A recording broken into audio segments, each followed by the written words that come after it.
2026. What are you trying to accomplish? The average attendee will stop at about 26 to 31 booths. Key phrase that I use all the time: be there when the buyer is ready to buy. Define who your target visitor is. Marketing, like a symphony, is a harmonious blend of instruments. But without the proper direction, it's just noise.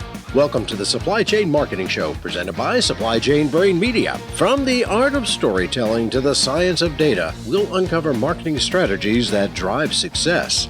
Trade shows are louder, more crowded, more expensive than ever, and showing up is no longer enough. Jefferson Davis, exhibiting productivity expert and president of Competitive Edge, unpacks what's really working on the show floor and what's quietly failing. And now, here's your host and supply chain marketing guide and trade show booth popcorn connoisseur, Ralph Henderson. Getting better at making money at trade shows is an art and a science. Welcome to the Supply Chain Marketing Show, brought to you by Supply Chain Brain Media. I'm your host, Ralph Henderson. Looking back on the last 12 months, there's one question every supply chain marketing professional who has exhibited at a trade show should be asking ourselves regarding the shows that we have done. Did our booth actually work, or did we just show up? Because showing up is easy. Winning is not. This is the moment to look back on how we executed our exhibit, what drove the conversations, what created momentum, and what quietly burned our budget. So we can make smarter, sharper decisions in the next 12 months. Today's podcast is all about turning hindsight into advantage. I'm joined by Jefferson Davis, one of the most respected exhibiting productivity experts in the industry. Jefferson and his team have conducted more than 5,000 individual exhibit evaluations in just the last 12 months, giving them a rare data-driven view into what's actually working on the show floor and what's not. Jefferson brings 34 years of exhibiting experience and has helped clients generate over $800 million in combined trade show results. He's relentlessly focused on process, performance, and ROI. And he knows how to win in the game of exhibiting. So if you're ready to stop guessing and start exhibiting with intent, let's get into it. Jefferson, welcome to the show. Thank you, Ralph. Great to be here. Excited. I know we just got back from the MHI Show Pro event, and wow, the biggest turnout ever. And what energy in that crowd, right? Yeah, no, I'm excited too. And I know this subject, especially as we go into this next trade show cycle, is so appropriate and so applicable. And look, I know to the audience listening and watching this, we know a lot about shows. Some of us have done a lot of shows, and we appreciate that. We certainly understand that, and we're not telling everyone that, you're going to, be at the ground on this particular show. But what we are saying is Jefferson's got 34 years of facilitating and helping people do trade shows. I've got 3 decades of actually doing shows and have been working with Jefferson almost that entire time. So what we're saying is we're going to give you some nuggets that maybe you can take into the next 12 months that are going to help you make money, create an ROI, and become more successful professionally and personally for your organization. So please listen up, and we're going to dive right into it. So Jefferson, let me ask you this. Because you're on the front line of so many shows, my goodness gracious, and you're across so many different industries. What are some of the key observations that you've seen in the last 12 months as it relates to shows? Yeah, that's a great question. So with our E3 program, what we call it Exhibiting Effectiveness Evaluation, shows essentially hire me and a team. All of us are trade show junkies. We're on a 12-step program. We're 11 steps in right now. But so we come to the show and we do a 21-point evaluation of exhibitors in action. And we look at the overall exhibit, and we look at the product or the service presentation demonstration. and we look at their booth staff, and then we score them on a effectiveness scale. 5, very effective, 1, flat out ineffective. And after the show, they get a really robust report that kind of says, here's what's working, keep doing it. How do you make this better? We're not coming from the place of being critics or judges. We want to be a light. We want to shine a bright light on what you're doing well. And we're standing and looking, going, how do you make this better? How do you go from good to great? How do you go from great to outstanding? How do you go from outstanding to best of show? And we get to work in every industry. That's what's so cool about it, is that we see the whole North American business economy in all the different verticals and industries live on the show floor, and we get to see how companies are bringing their brand identity and their company story and their products and their services to life. So we get to see a lot. And as much as I am a teacher consultant, I'm a student. I tell you, Ralph, every trip on every show floor is eyes wide open. And, our team dinners at night are, what did you see today? And what did you see today? And we're just going like bonkers on all the cool stuff. So what are some of the key observations as I look back to this year where we've done about 5,000 evaluations? I'm seeing a big shift where obviously it's still about the product or the service, but companies are getting a lot more savvy and a lot more creative in telling a story. That the exhibit and the visitor experience, key phrase, I always talk about that a lot, the visitor experience, is moving somewhat away from product features and benefits to more understanding exactly who the customer is that they're trying to attract and engage, and understanding what that customer's a day in the life of what the customer is, and the problems and the frustrations and what's keeping them awake at night and what's challenging them. And we're seeing a lot more exhibits where they're taking you on this journey, a story. Now it's got to be a short story. It can't be it can't be War and Peace. It's got to be Cliff Notes. But no, I think that's great. I really do. And look, we understand this as buyers, right? I mean, when we're buying something, we want to have a buyer's experience. We want to go through that journey. We want them to show us and tell us that they know where we are and that they empathize, right? I mean, John Maxwell says it best: no one cares how much you know until they know how much you care. Exactly. So let me ask you this. What do you feel are the top concerns for the supply chain marketing exhibitors going into the next 12 months for doing trade shows?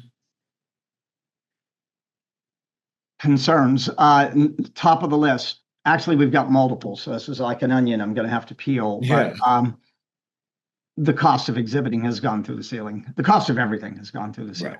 Right. Every line item on the trade show budget has gone up anywhere from 10 to 25% over the last 2 or 3 years. So to tie a bow on that, since we're talking Christmas here, is there's a lot more eyes looking at the spend.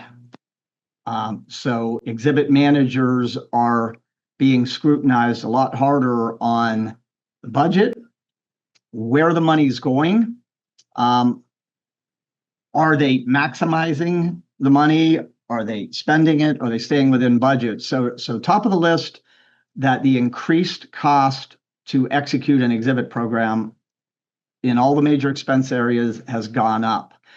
And because of that, that leads me to the next piece. Because of that, because the costs have gone up, there are more of the financial department, the CFOs, people that are looking at this money, and they're asking, are we getting value, right?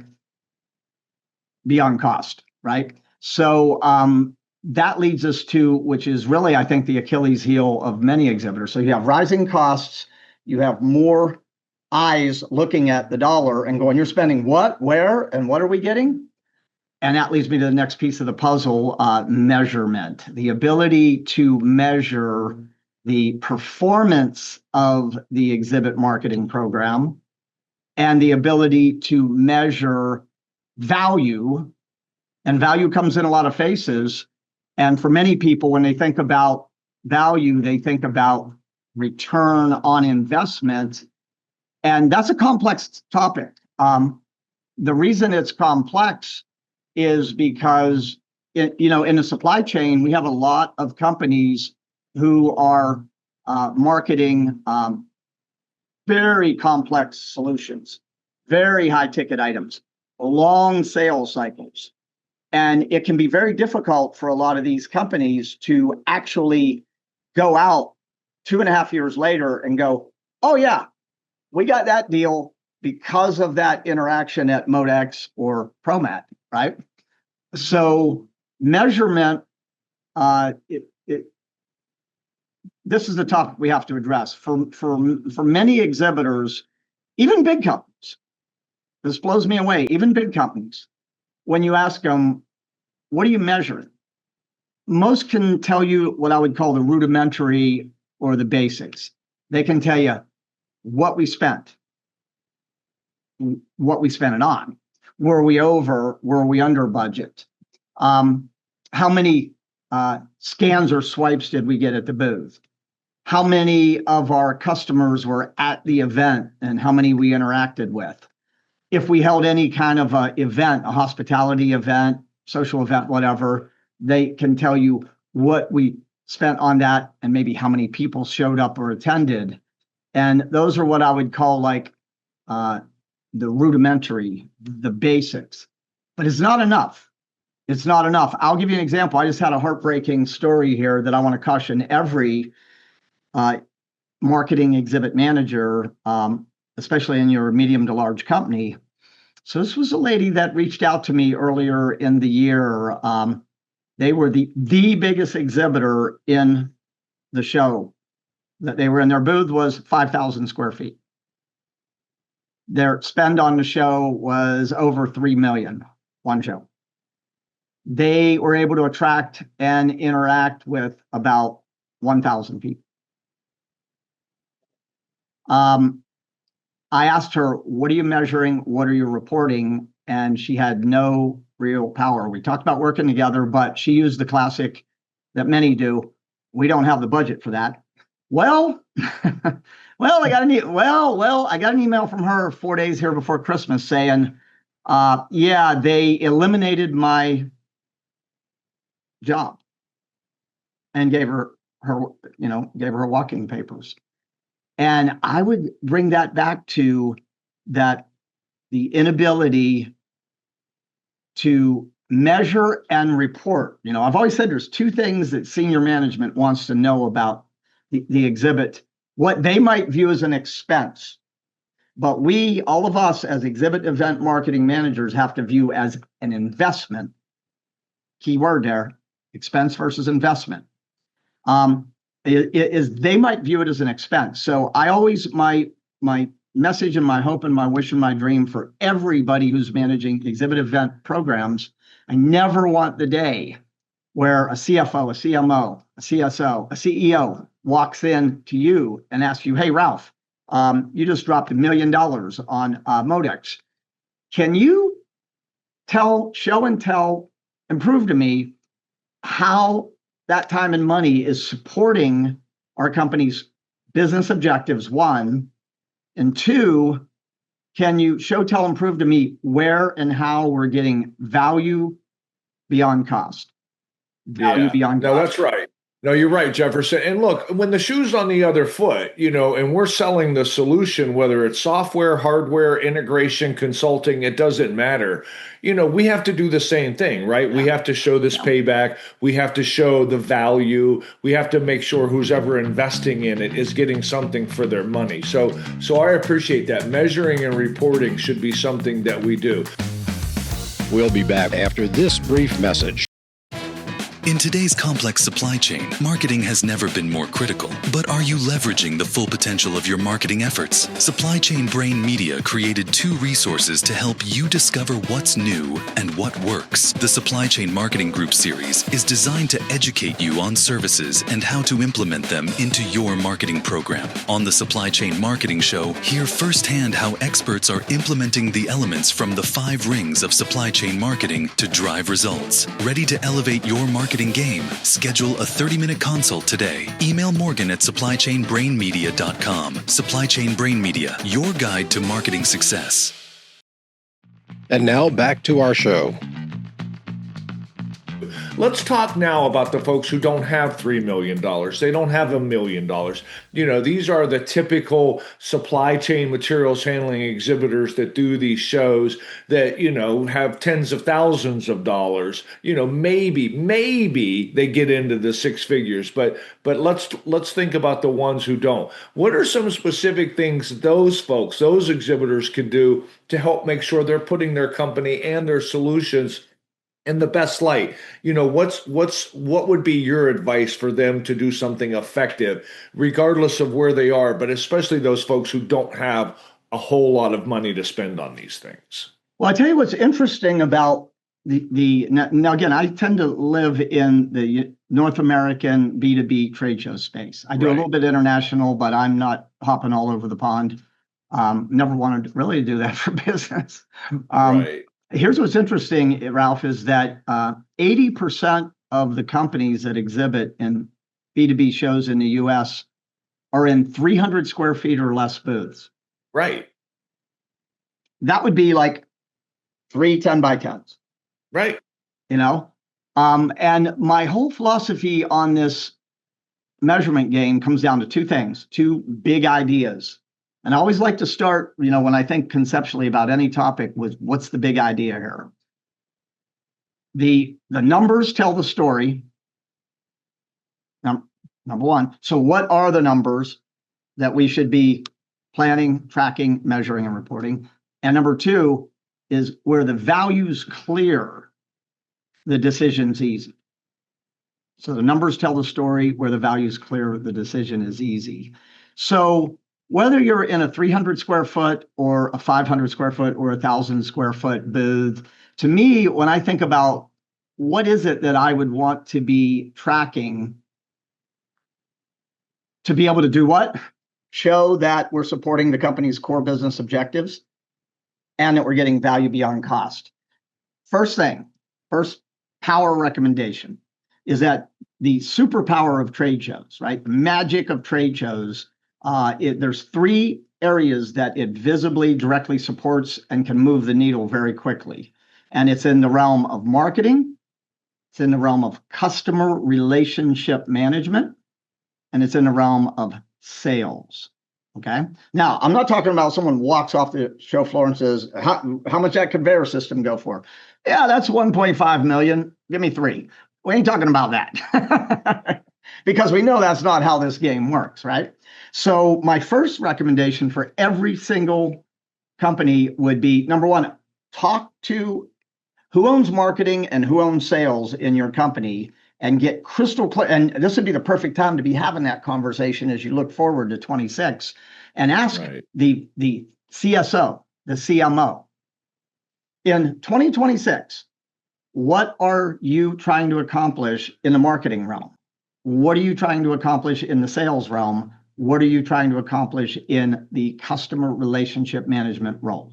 So have these stakeholder conversations and try to get them to tell you where they're trying to go. So the time and the money that gets invested into your show is a bridge, right? Because when you think about, every company has goals that they have to meet. And I always like to think in terms of, where are we today, December 2025? And like, if we were to have this meeting a year from today, this is a question I would ask like a CSO and a CMO. If we were to sit down a year from today and it's December 23rd, 2026, right? And I said, you had an incredible year from the marketing frame. What happened? Right. Yeah, we call that the R factor question, right? It's a year from now, and I can certainly see that. Uh, but specifically, like before the show, after the show, I mean, what are some of those things that a smaller company, who is trying to get the most out of their exhibit, So I have the three P's, right? Production, and post. So what's your view on what they can do as far as that goes? Again, now I'm talking about those average 300 square feet plus or minus. Okay. Yeah. Well, you don't have the budgets. You're not going to be able to outspend your big competitors, and you don't have to. Right. A mentor of mine told me many, many years ago, and I didn't understand what he said until I really got deep in many years in the trade show industry. Right. He said, Jefferson, if you can't make money with a little bit of money, you won't make it with a lot of money. Oh, that's good. Right? Yeah. And that gentleman's name was Dan Kennedy. I have many mentors that have shaped my philosophy. Yeah, that's good. But Dan said, if you can't make it with a little bit of money, you won't make it with a lot. And I didn't really get that at the moment. I get it now because it's very easy to show up and yeah, leave it on the show floor. So for smaller companies, this is what I would focus on. Like, you're a smaller company. Number one, it's a David and Goliath thing. Okay. So number one is crystal clear, is define who your target visitor is. Get crystal clarity on who they are. What types of companies, warehouse distribution centers, whatever, in what vertical markets, and within those companies, what job functions, who uses, who specifies, who influences, who makes, and who can veto, right? Decisions on what you do. So think about company, think about vertical market, think about job functions. Cast a wide net on your job functions. Big problem. Many people say, well, I only want like the C-level person. Well, I tell you what, oftentimes a C-level person is the one that's getting all the input from the people that are out in the warehouse and the distribution center that are dealing with the injuries and whatever's going on. So number one, get clear on who your target customer is, crystal clarity on who. Number two, realize that you have a limited amount of capacity for interaction. And I teach that formula, exhibit interaction capacity. So for example, if you're in a 300 square foot booth with 24 hours in the show, you're going to have maybe 6 staff, 24. You're going to have the capacity for about 3 to 400 interactions. So then the question, when you know what your face-to-face interaction capacity is, a lot of outreach before the show to try to get as much of your capacity spoken for before you ever enter the arena. Okay. Right. And the way you do that is first you got to know the who we're targeting. Then you got to have the why. Like at Modex coming up, we've got 1,000 companies are rolling out onto that floor. 1,000. And here's the reality that a lot of people don't want you to know, but I'm going to pull back the curtains and reveal. The average attendee will stop at about 26 to 31 booths. Right. Okay, so let's pause right there. 1,000 companies, 26 to 31 booths. So the question then becomes, why you? Why you? Right. So you know who your target customer is. You come up with a really good visitor experience. You come up with a really good value proposition, and you communicate that through as many channels as you can in those weeks and months leading up to showtime. Like I like to say, to win the game before kickoff, to end up in the mind, on the agenda of enough of the right people. That would be monumental task number one, right? Top of the list. Now in terms of measurement, now you've got something to measure, right? You go, we have the capacity for 300 interactions. Who are the 300 best people? If you saw nobody else but these 300, that's where I would go. Now you can measure that, right? We had the capacity for 300 interactions. Prior to the show, we had 75 confirmed appointments. We had 125 verbal commitments with those target audience. We had 2/3 of our exhibit interaction capacity spoken for before we ever entered the arena. Anything that falls in out of the aisles is like the icing on the cake. That's right. That's right. Yeah. What about after the show? So, I mean, I love the preparing for the show. creating your ICP, getting those appointments lined up before the show. Now you have the show. Now the show is over. Yeah. What Let's happens talk about now? that. Well, Houston, we have a problem. Okay. I'd seen a study a few years back. It was pre-COVID, but these numbers don't change much over the years. I've been following all the Center for Exhibition Industry and different research that are in the B2B trade show. And 86% of the attendees that go to a booth and engage with a company and request information and follow-up say that within 30 days of closing of the show, on average, they hear from less than 1 out of 10. Wow. Here's the problem. Remember what you said, your 3 Ps, pre, production, and post, is for too many exhibitors. When the doors close, the show's over. Right. Here's the successful exhibitor. That's when the real work begins. Agreed. Everything that you've done up till now is hanging in the balance if you do not follow up and follow through. So let's talk about that. I'll really give you the secret, I think, to this follow through thing. And we could do a 2-hour talk on this, but I'm going to try to keep it where it is. What most people call leads are not leads. Right. They're scans or swipes. Right. So when we say opportunity lead, to me, that means that there was personal interaction, a problem to solve, or an opportunity to seize was discussed. The visitor collaborated and committed to what happens next. Right. So you want to talk about a metric? You want to talk about I don't care if you're in a 10 by 10 or 100 by 100. How many visitors did you interact with? How many committed next actions did you walk off that show floor with? What people said, yes, I want you to come to our warehouse distribution center. We're going to do a audit, a meeting, whatever. How many commitments did you get? And then, of course, you got to follow through. Now, I'm going to peel another onion here because this is one of my favorite topics, and people do not think about this. Okay. When people enter your booth, they're going to be at different places in terms of their awareness of the problem, their desire or ability to actually try to solve that problem now. So anybody that you meet who you said, this is a match for us. I know we can help them. You have to stay in touch for as long as it takes. Key phrase that I use all the time, be there when the buyer is ready to buy, not just when you're ready to sell. Right. So that means developing, number one, it means having a good opportunity lead scoring system so you can put them into ABC 1, 2, 3, hot, warm, cold, 1. Right. And number 2, when you get into those, the B's and the C's, that you have a communication and nurturing program to get in front of and stay in front of. And there's a principle I learned from one of my favorites in marketing. I went through an intense program. It's called accelerating discontent. I don't think I've ever talked about this in front of the show pro or anybody. It's a really super cool. So think about your target customers, okay? And think about their warehouse distribution, their supply chain processes, right?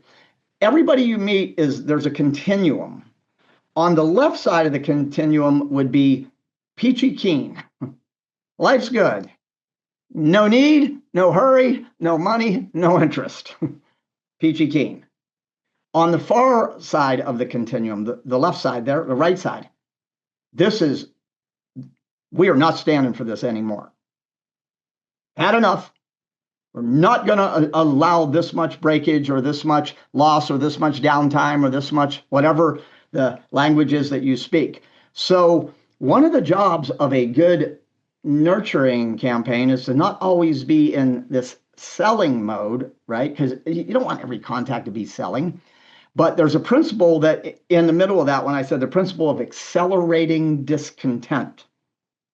accelerate discontent. So that means that you've developed a sequence of communications as we talk, and it can be video, it can be social media, it can be email, it can be print, it can be mail, it can be webinars, it can be podcasts, it can be through all of the channels. And what you're doing is you're moving people across the continuum. You're moving them from peachy keen to, oh yeah, that happened, but that's not much a big deal, to, oh, that happened again. Starting to get a little annoyance here. To, wow, this is a problem, to, we have to act. And this is where I think really good creative sales and marketing departments, understanding the customer's pain point and understanding how to kind of guide them along, all of a sudden take what is a peachy keen to a minor annoyance to a key frustration to a systemic collapse. Yeah, it's almost like we have to go to medical school, right? And because that's how they walk them through it. They start with you walk in, how you doing? Oh, I'm fine, doc, no problem. And by the time you leave the doctor's office, it's like you think you're going to die tomorrow. So, and now you're going to do something about it, right? So that's cool. Yeah. Hey, listen, we're almost out of time. So what would you tell them would be the thing you want them to remember, and what do you want them to do right now? Remember, trade shows are about face. There it is, right there. And you're going to win or lose the game of exhibiting by your ability to attract and interact with enough of the right people. The combination of a compelling visitor experience, target marketing, who are the right people, how much is enough, designing a compelling visitor experience, which is everything around your exhibit, promoting that experience and getting in the mind, on the agenda as many as you can. That, to me, that's like, if you walk into that show floor and you've got 150, 200 high value interactions already lined up, you've won the game before kickoff. Yeah, I love it. So now we have a strategy of knowing it's about face and what that means in creating that as well as we can. And then we have the tactical and who am I going at for each show. That I love that. Yeah. Right. So it's who is ideal for each show. Yeah. Listen, Jefferson, thank you so much. I love talking to you. Like you said, you and I could talk for a long time. I know, we could do a 24-hour show here. Yeah, no, we could. And you know what? We may have to think about doing something in the way of a professional series.